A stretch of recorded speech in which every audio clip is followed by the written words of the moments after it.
Okay, joining us now, Congressman Scott Perry from House Foreign Affairs. Congressman, it's good to have you on this night. What do you make of Iran today vowing harsh revenge on Israel after an Israeli airstrike reportedly killed 2 Iranian generals and 5 officers in Damascus, Syria? What do you make of this? Well, we shouldn't be surprised by Iran's response. What actually should surprise us is that Israel has had to do this while the Biden administration has literally been coddling Iran and the Ayatollahs and the mullahs and the IRGC. We have a problem in Israel because of Iran. That problem exists in Israel under the name of Hamas or Hezbollah or Islamic Jihad. In Yemen, it's the Houthis. These are all the proxies of Iran. And while America not only won't do anything about Iran, but is actually helping Iran by providing financing that they shouldn't be and providing space regarding this nuclear deal, Israel doesn't have that luxury and must make sure that they strike first. Otherwise, they're going to suffer another horrific attack like they did in October. You know, it took out a top commander in the Iranian Revolutionary Guard Corps.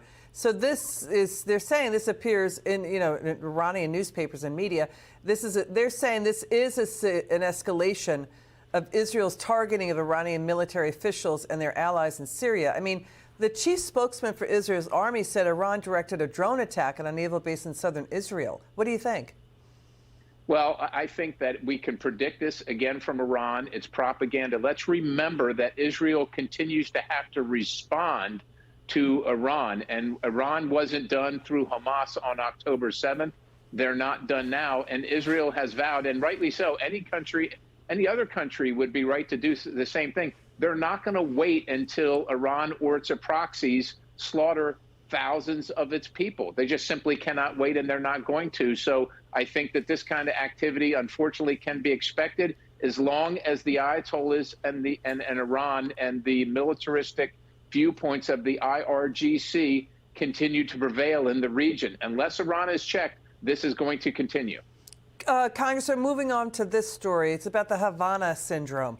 What do you make of a lead U.S. military investigator, a whistleblower? He had worked on the Havana syndrome, telling 60 Minutes that he believes U.S. enemies, Russia and possibly China, have been physically attacking more than 100 U.S. intelligence officers, military and diplomatic officials, sometimes their families, using sonic weapons with a high-energy beam of microwaves or ultrasound, giving them brain injuries. What do you make of this?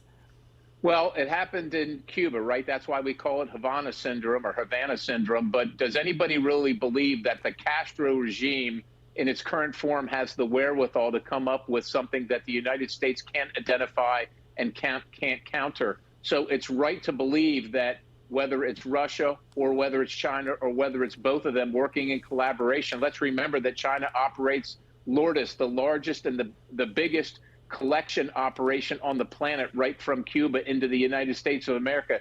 These are enemies of America, and they seek, especially in the case of China, what's called unrestricted warfare, which includes diplomats' families and everything American that they can harm and degrade. And so I think that the report is at least worth a second look and has a fair amount of credibility. The Havana syndrome includes migraines, nausea, memory lapses, hearing loss. Greg Edgreen, he's a now retired Army Lieutenant Colonel. He ran the Pentagon unit looking into this. He's a whistleblower. He said America and the Biden White House does not want to face the hard truths about this and how it's injuring our U.S. officials.